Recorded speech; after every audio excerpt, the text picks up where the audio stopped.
Sorry, everyone, we're back on. Let's just start again from the beginning. For everyone else who has joined us again, we're super excited to just go live and share a bit about our upcoming pilgrimage, Serpent Rising, Lotus Awakening, that's happening this October in Egypt, and to share a bit more about our story journeying through Egypt together last year for quite a while, and what we're planning to offer and guide us all through this year in Egypt. So thank you, Liz. yeah. Such a blessing to be here with you today and just share about this initiatory pilgrimage. And the first question that we want to discuss is what makes it a pilgrimage and not just a tour. If you want to maybe start. Yeah. So to me, the return to Egypt, and I say the return because I already seen everybody that is joining us and will be joining us, that it is a return back to a place that we already know within our souls, within our bodies. Many of us have past lives in Egypt, things that are calling us back. I feel that it's very much the type of place that calls you back for a form of spiritual initiation. It's not just a tourist visit. And on that note, also just important to mention, also in my experience last year helping guide a tour and joining another, that the group container that you go through this initiation in is such an important aspect of the experience, that Egypt can also be a very energetically intense place that tests and challenges us. And so to have guides that can hold you through that have walked the path of initiation. And so a pilgrimage is essentially like a sacred walk that is mirrored by the lands that we walk on. So it's not just a tourist visit, it's not just a trip where we go and we visit some places, it's very intentional. And so a big part of the tour this year and why we went with the theme of the Serpent Rising is that we are now in 2025 in the year of the serpent. So this is a year of shedding, of death, of rebirth, of letting go of these old versions of ourselves and connecting into this energy of the snake and the serpent. So the path that we're walking through Egypt, through the tour, through the temples and the pyramids, is actually almost like a divine blueprint that we walk, that has existed long before us. That is a way that these temples were designed along the Nile. So we begin our tour in Aswan, which is said to be the root chakra. We begin in Philae Temple at the Isis Gates, spending a few days there, and then we go on our private Dahabiyah boat for 5 nights up the Nile River, visiting each different temple along the way until we make our way up to Dendera and Abydos, and then up to the pyramids, which is said to be the crown chakra. So we're walking this living serpent path of initiation, where each temple becomes a part of the soul journey, a part of what we're here to reclaim and remember in ourselves as we walk through, from root to crown. We are inside of a living temple that's mirroring the temple within us. So the whole journey is rooted in reverence and ceremony and guiding us back to ourselves. And another big theme, and one that's particularly close to me, is being of Jewish descent and studying Kabbalah, that we are also working, at the end of the tour, we then culminate with a final week in Sinai. And Sinai is, to me, this complete portal between heaven and earth. And in a way, the pilgrimage that we walk is preparing our soul for the journey of Sinai and coming back. And so in Kabbalah and in the Tree of Life itself and the 10 Sephirot, the centers of it act as also a divine blueprint of descent and ascent. So this idea that we are descending, bringing spirit down into human physical form. So we descend, we go down into the journey through each chakra, through the temples.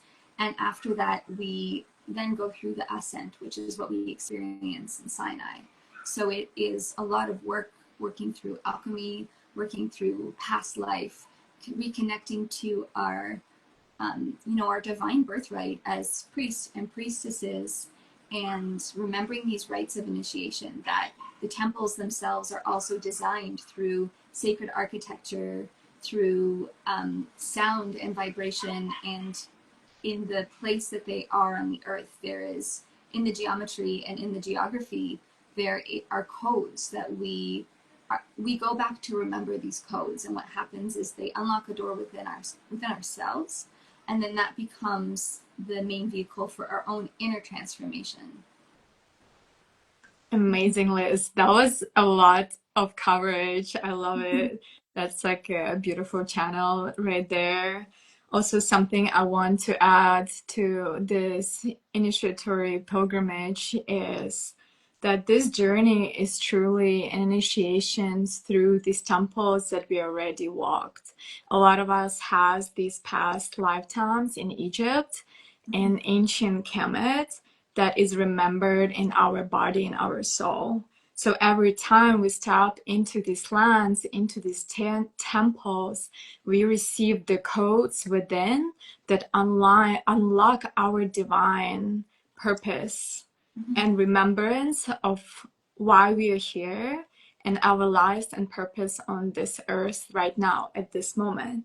So another question I want to cover, why are we going to these temples now, and why so many people are doing these pilgrimages and leading into Egypt, and why so many souls are being called into these lands. So first of all, we are in the time of a Kali Yuga, of a mass awakening on this earth. So we are experiencing a lot of wars, a lot of upheaval, a lot of turbulent times, even in our own journey of awakening and psyche. So the lands are calling us back to bring in that light into a powerful activation points and the powerful energy grids in the world that are everywhere. And Egypt is one of the key and main points of that activation to help Earth ascend and move from 3D into more higher dimensional states of consciousness and awakening.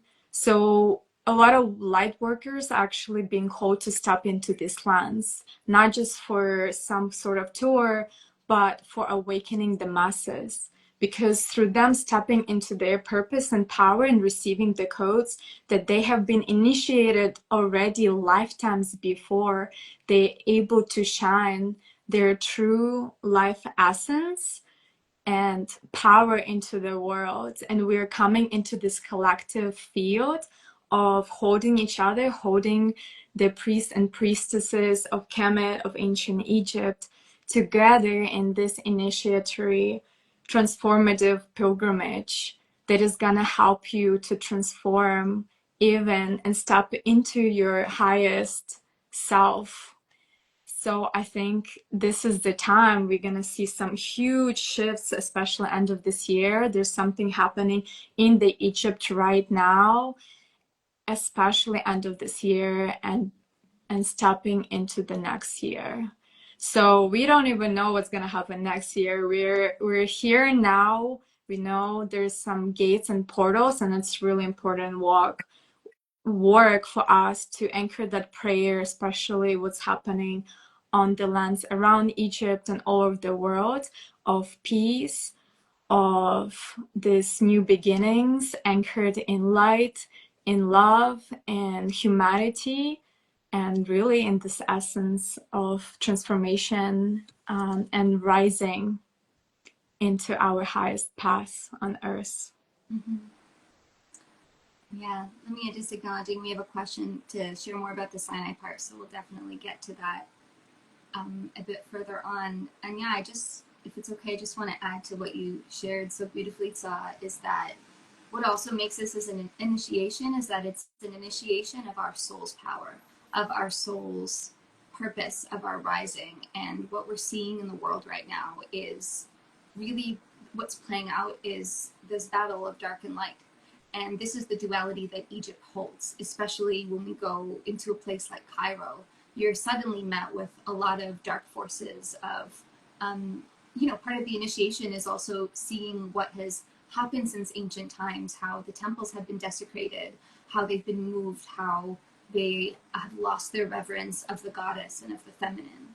And so, especially as women and men connecting to their feminine power on this journey, we are really being called at this specific time in history to step into our power, because when there is when there is darkness in the world, the only thing that the darkness is afraid of is the light. And when we begin to tap into our true sovereignty and our true source of light, and we shine that into the world, there's nowhere for the darkness to hide. And this is, I know Sa and I both saw, being in Ukraine right now, us both having Ukrainian and Eastern European roots, and what our ancestors have lived through, what we're seeing play out in the world again now that we never thought we would have to see again in our lifetime. And so each step that we take on this pilgrimage becomes a prayer. And we are also, of course, in tune with our friends in Egypt, working on the ground to make sure that we are up to date with world events, and that it is safe for us to go on this trip. We do have all of things outlined if anybody's interested in joining and concerned, of making sure that if needed, we have the option to postpone the trip. But we really believe that when we tuned in to, is this the right time to bring people to Egypt and to these lands, it almost strengthened our conviction in going, because I think that the strongest programming on the world right now that keeps us out of our power is the programming of fear.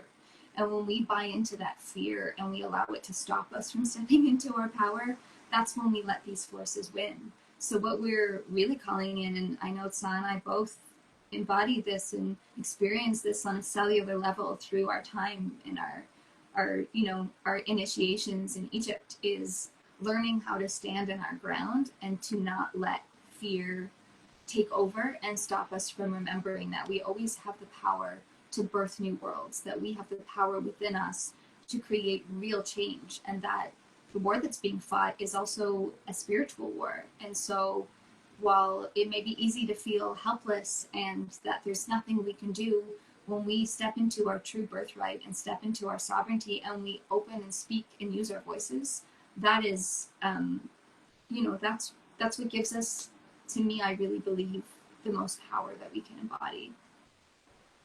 True, I totally agree with you, Liz.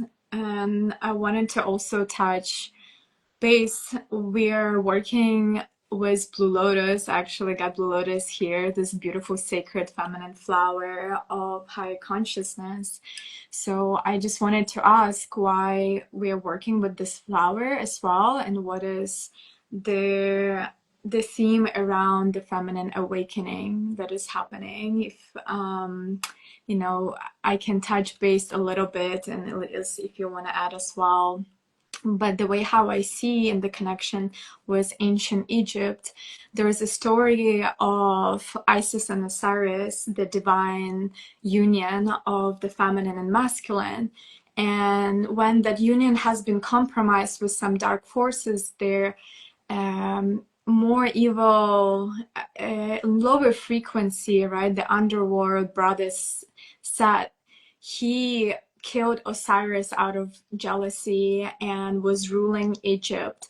And this was their time of darkness. So this is when the god of sun, Ra, was not present, was not shining. So Set was ruling the world. And I feel like we're going through a similar times right now that we feel. And what happened with the story is that Isis used her power, her magic, to bring back Osiris into this resurrection and being able to conceive a child, this divine light, all the new beginnings, new earth. So through that, Horus, their son, was born, and he was the one who was determined to fight Set and bring peace into this earth. But it really started with the feminine power, with the feminine awakening to her power to divine, and in this desire for love and for better life for her children. So I think this is a beautiful story that we'll be sharing more of these stories in our pilgrimage and our knowledge about Kemet.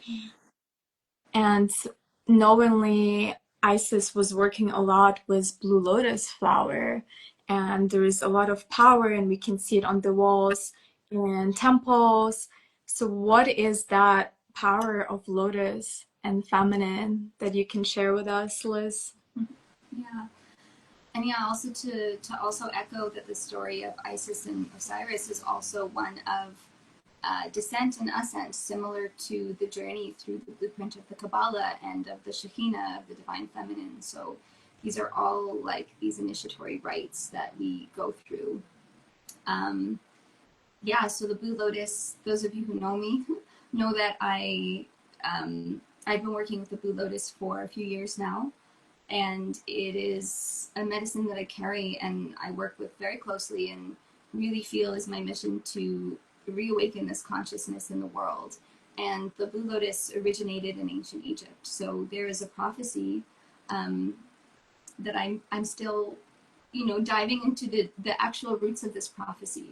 But what has become prophecy that states that when the Blue Lotus returns and blooms again along the Nile River, that humanity will rise up and be restored in a new level of consciousness. It's deeply rooted in the heart.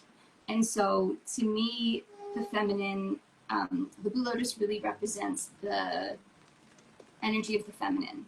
And the lotus actually disappeared in Egypt. It's said that there's some Egyptologists that say it disappeared when the Romans came in, but we were also taught or told by a friend there that it was back in the 60s when they built the high dam in Aswan that essentially dammed the flow of the Mother Nile, and all of the lotus and the natural habitat, the ecosystem, was destroyed in the Nile River.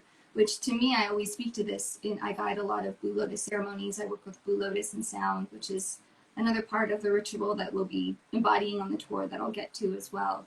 But to me, it really represents what happens when we try to dam and stop the flow of the mother and the feminine. And so when we walk this initiatory path, we're returning to the Nile. We're offering Blue Lotus flowers. We are working with the energy of the lotus. And it teaches us that in ancient Egypt, the Nile was dammed because it used to flood every year. And in ancient times, this was revered as a time of fertility and abundance and the ability to grow crops. But we have decided at some point in society that the flow of the feminine was maybe a little bit inconvenient, or not helpful when we're trying to plan structure in a certain way. So to me, I really feel that we're in this renaissance of the Blue Lotus. It is a sacred plant ally, a master plant, a master teacher. Was revered by the ancient Egyptians. They would use it in their temples and their rituals as oils, as teas. They would often infuse wine or alcohol with Blue Lotus to create a fermented way of working with it. And so the Blue Lotus really opens our third eye. It's called the flower of intuition. It's used for lucid dreaming. It's a natural aphrodisiac, and it really is here to awaken our intuitive centers. So when we speak of initiation, we speak of stepping into our power. The way that we step into our power is by really owning our minds and trusting our intuition and trusting what we see and what we know, and connecting us back to these ancient rites and these ancient ways. So the Blue Lotus, we could do a whole live about Blue Lotus. I have more information on my page, but the lotus also teaches us about this ascent through the mud. The lotus requires the mud to grow. So it in these initiatory pilgrimages, we're learning how to become alchemists, how to work with the mud or the shit that we experience in life, and how to grow out of it like the lotus flower, still strong and still pure and standing in our power.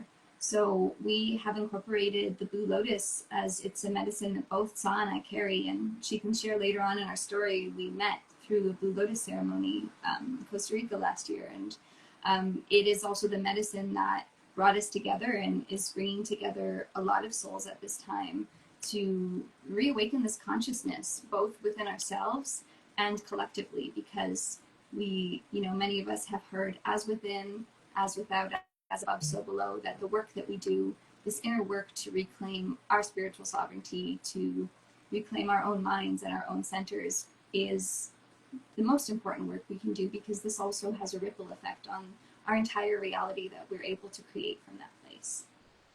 Totally. Yeah, it was so beautiful how this flower weaves in the feminine mysteries and how she's bringing a lot of people together who are there of service to the world. And like Liz mentioned, we met at in Costa Rica, the birthday party that I accidentally just found myself in, and I saw this beautiful, gorgeous woman offering the Blue Lotus, and I've been working with Blue Lotus for some time already in Bali and also Egypt, journeying with Sesson. So yeah, it was just a beautiful connection point, and I was like, I really want to connect with this woman. And then we find out that we're living in the same house like weeks later, which was super divinely guided. And we connect over Egypt. We were both going to Egypt on the pilgrimages with this divine purpose and working with Blue Lotus. And this is how this came through. We were journeying. Liz ended up staying in Egypt for like extra 2 months, I think, right? 3 months. And she came to the pilgrimage I was going on as well. And we just journeyed through these temples. We initiated together in the Sisterhood through these temples, and we journeyed through the Lotus path, through this spiral path of going through the Mara, really learning what it is like to be in the sisterhood. And sometimes there's a lot of wounds that come up. This is what we learn, and this is how we move through the mud into the light, trusting each other, seeing the divine light in each other, and really having that love and compassion. And this is how we are able to move forward as well as a collective, and when we come together. So it was a beautiful path that me and Liz initiated through Egypt, and it's a deep, deep like part in our hearts, like these lands, and especially Sinai. This is also where I met my partner, and it's just been, yeah, I spent 2 months there sitting with the tree of life, acacia tree that is growing there. And I wanted to talk a little bit as well about our last part of the pilgrimage. Week 3 we'll be spending in Sinai. We had a question here to talk more about Sinai. And yeah, Liz, if you want to touch base, maybe what is Tree of Life and this sacred medicine. And yeah, what we'll be doing in Sinai for this last week after our temple pilgrimage, after going through the serpent spiral path of Serpent Rising, to all the way from Aswan to Luxor to Cairo, and then going for this last integration week with the land in the desert by the Red Sea near Mount Moses in the land of Sinai. Liz? Yeah. So, yeah, I think San and I both have developed a very strong connection with these lands.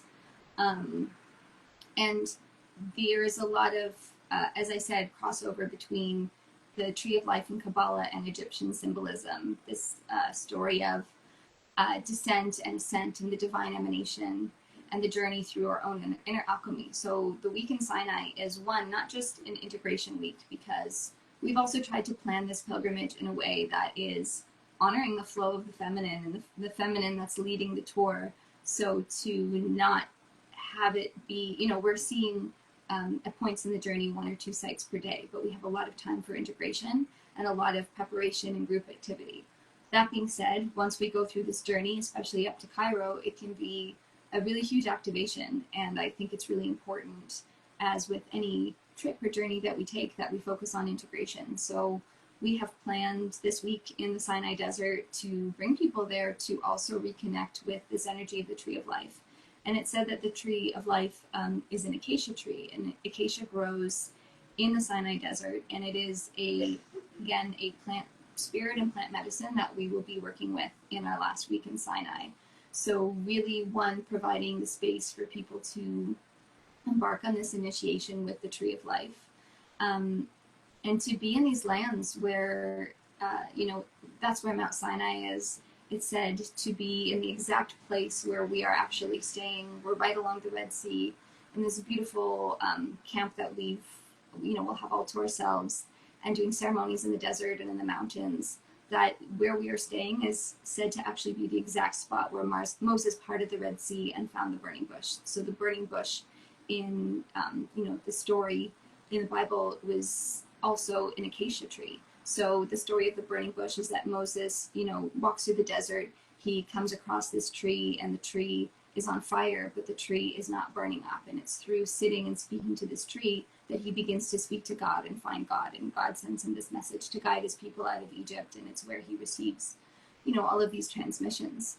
And you can really feel the energy in Sinai. It's the type of place that you really have to experience to understand that it's not just a bridge between heaven and earth. It's the place where heaven and earth meet. I always say when I'm there that it's like you're like, we always have connection to spirit, but the veil has just disappeared and you just look up and it's there and it's all around you.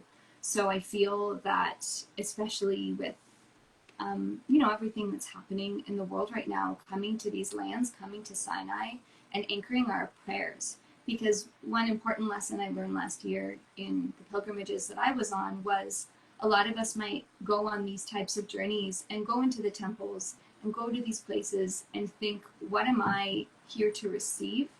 But I really believe that when we go back to these places to ask ourselves, what am I here to offer? What am I bringing as an offering to this temple? What am I bringing as an offering to this land? What is my prayer?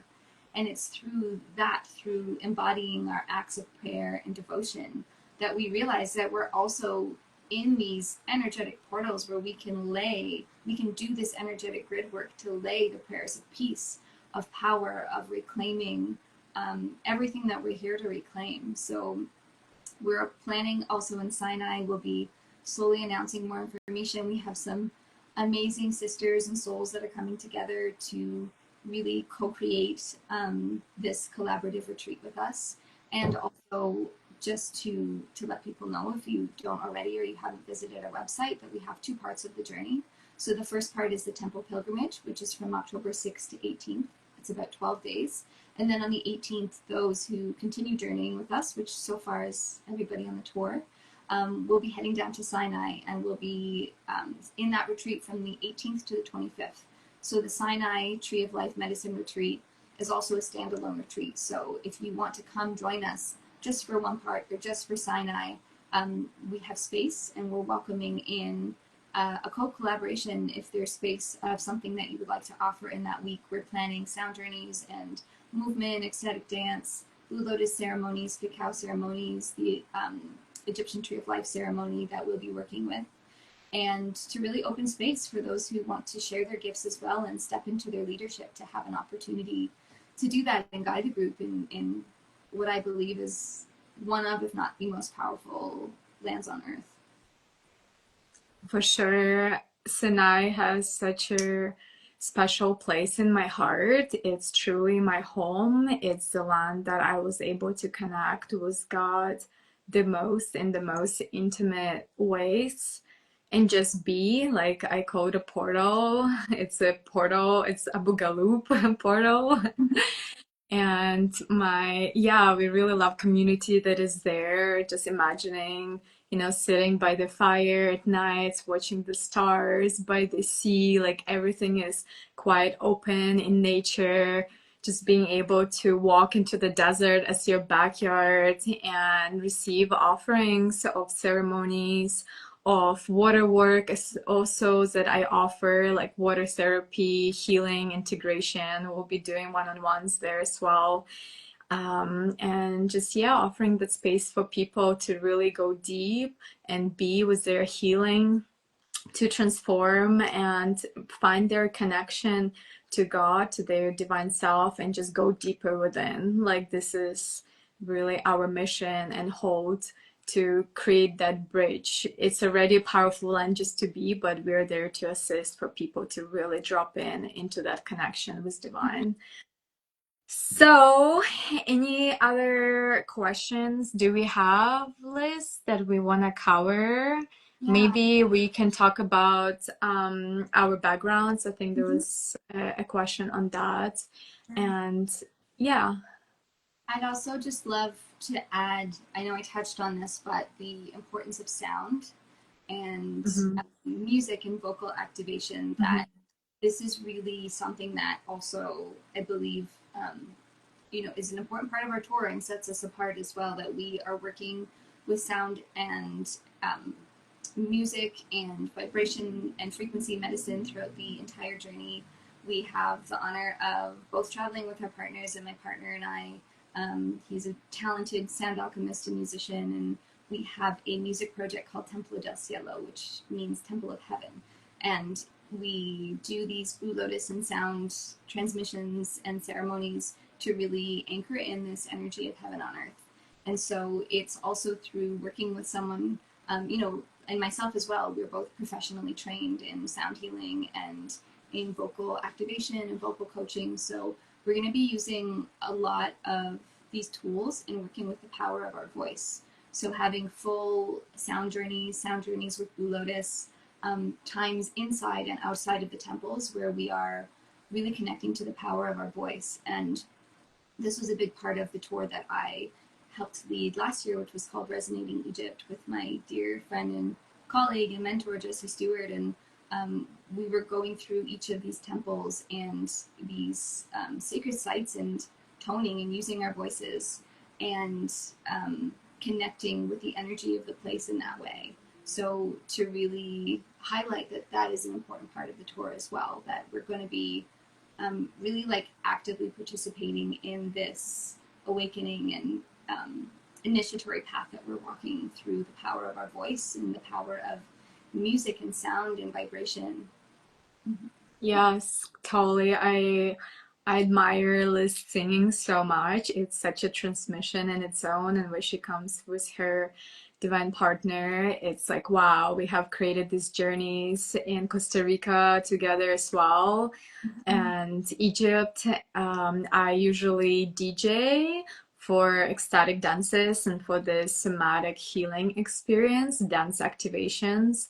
And there's a lot of synergy in both of these practices. One is using our voice and connecting to our sacral chakra as well.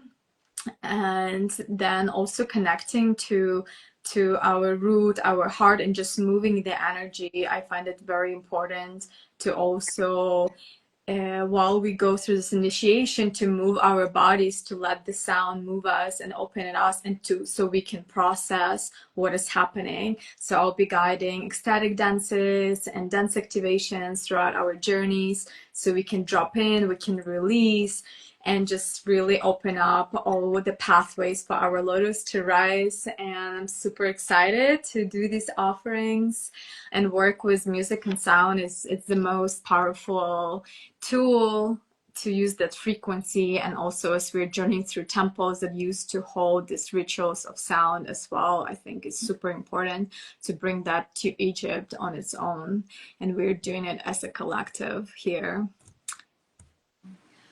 And another question that we've been asked that we also want to share about is the importance of bringing in Egyptian and Nubian elders and wisdom keepers, Kemetic wisdom keepers along our tour, because Sa and I have already planted roots and spent a lot of time in Egypt. We have really amazing community there, and friends and people that we will be bringing in Aswan throughout the temple pilgrimage, working with guides, working with local wisdom keepers that will be coming in to share about the history of the land, and in particular, our dear friends that have a project in Aswan, in Nubia. So speaking to the indigenous history of the land and really honoring that history and giving back, and making sure that we are learning about all aspects. And for those that don't know, Kemet is what Egypt was called before it was Egypt.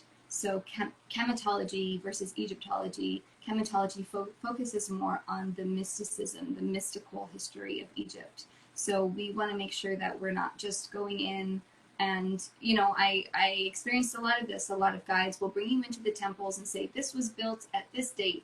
This is what this carving means.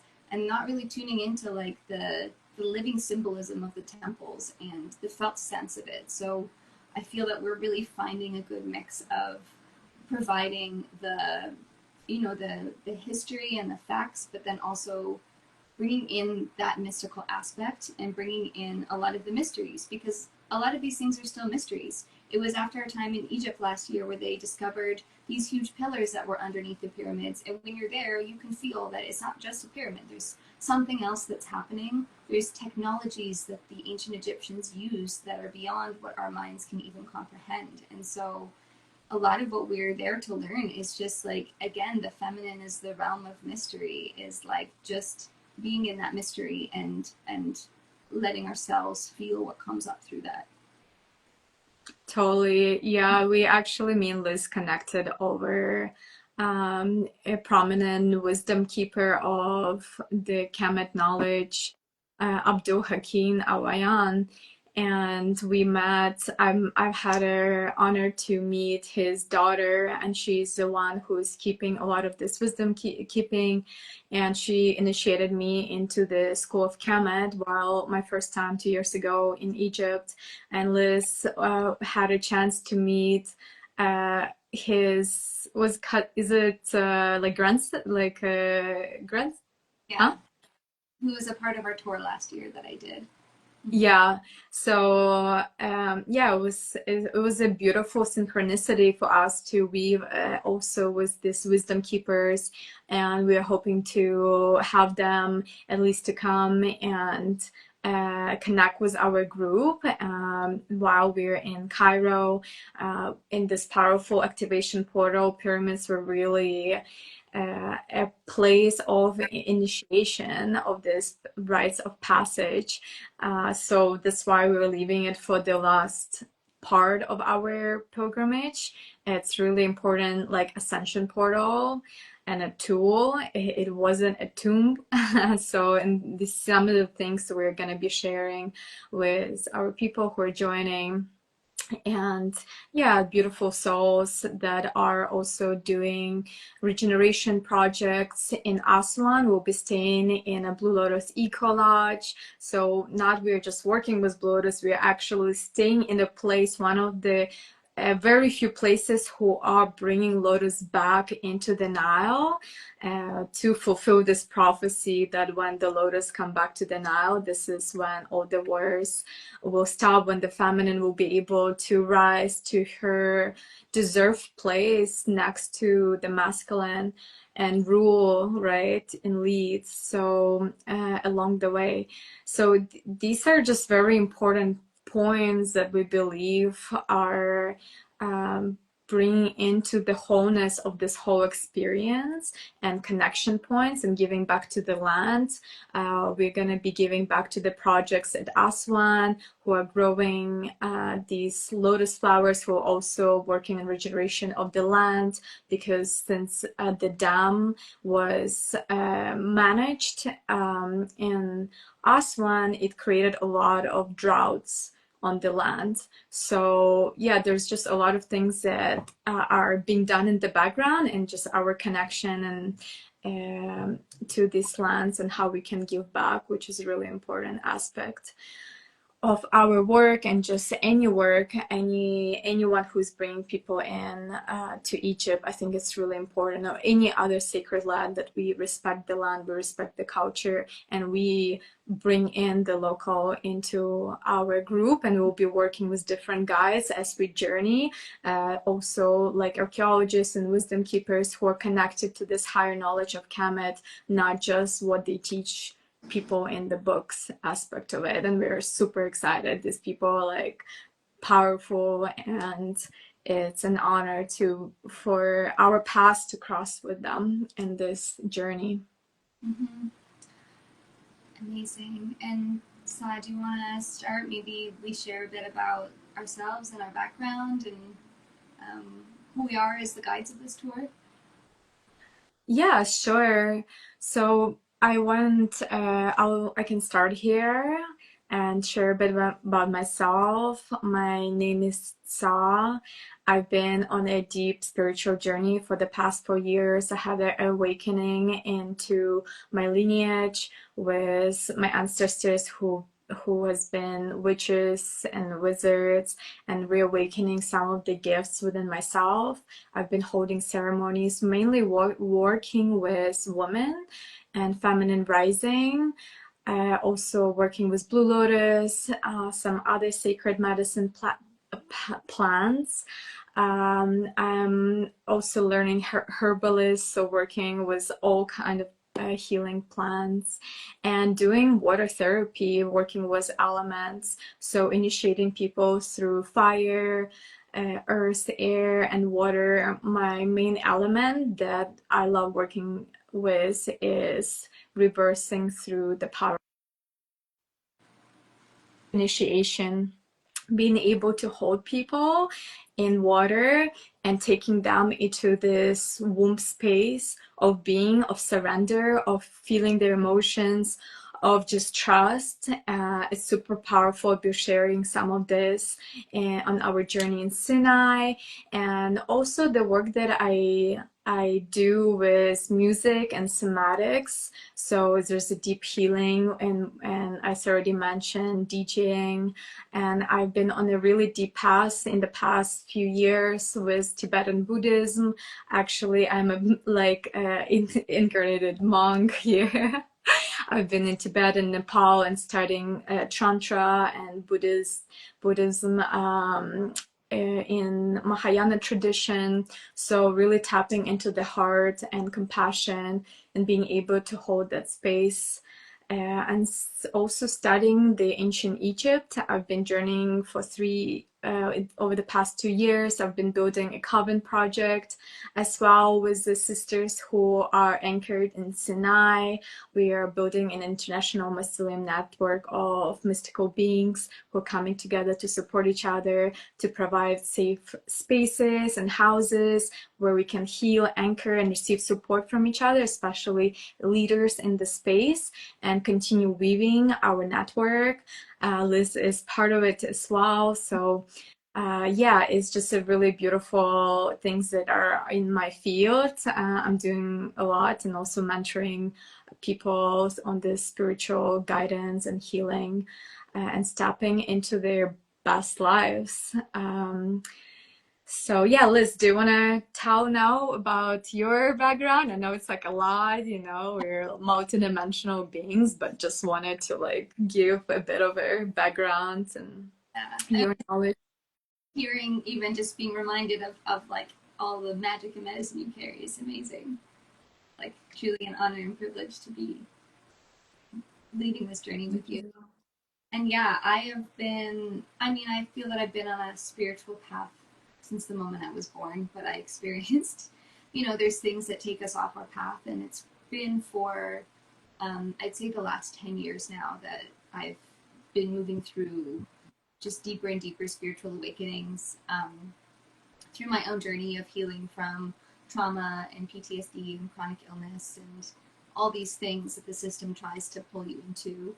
And just always knowing there was something beyond that, beyond the things I experienced, which is not what I want to focus on right now. But in 2018, I wanted to go back to school, and I wound up going back into a training, and I studied for a year as a spiritual director, which was a part of a spiritual psychotherapy program.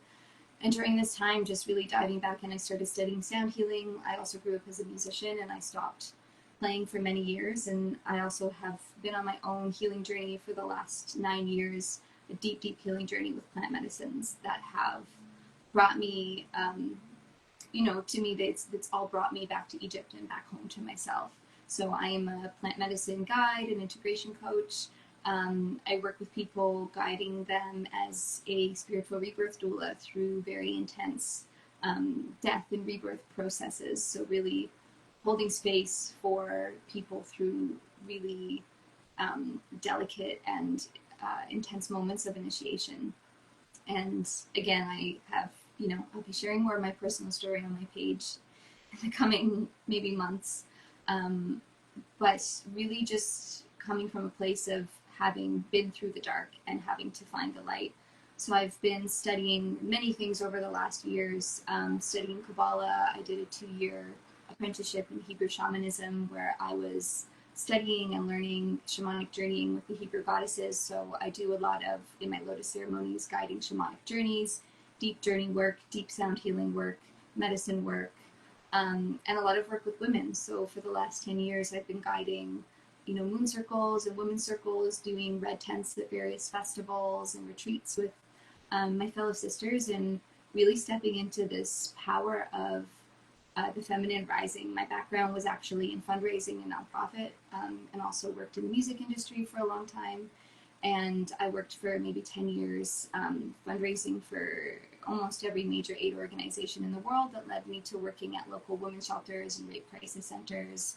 And through my own healing journey, realizing that trying to raise the feminine consciousness while participating in a system that's designed to keep us down was, I felt that spirit pushed me out of that environment to push me into something bigger. And so the work that I do now feels, it's like the lotus flower. We're always where we're meant to be at our own part in the journey, and meant to be working with others along that path as well. So as we go through that descent and we ascend, to honor that place. So I feel like I'm probably missing a lot of things. And I think, to me, I've done, many trainings and programs, but the biggest training has just been my life experience and my own personal healing journey, and my ability to hold space, because I've been to these places myself and I've healed myself through it.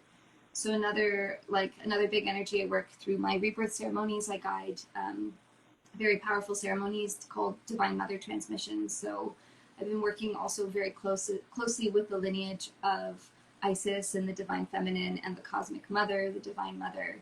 And this is, a big part of what we're bringing in on this tour. I also studied Egyptian cosmology and ritual arts with Isis and Dira, with my mentor Jessie, that I was in Egypt with last year, studying about the Blue Lotus, and really just embodying these medicines. So I feel that between Sinai, we have so much wisdom and so much lived experience and so much knowledge. And that's really the point of this initiation, is to offer you, who is participating, the living experience to go through this initiation, not just on paper or virtually, but a really embodied journey, and a container where we are able to hold you through that, both ourselves, with the amazing team of support that we have through the power of the group, and to remember that it doesn't, all the trainings and the things that we do are not as important as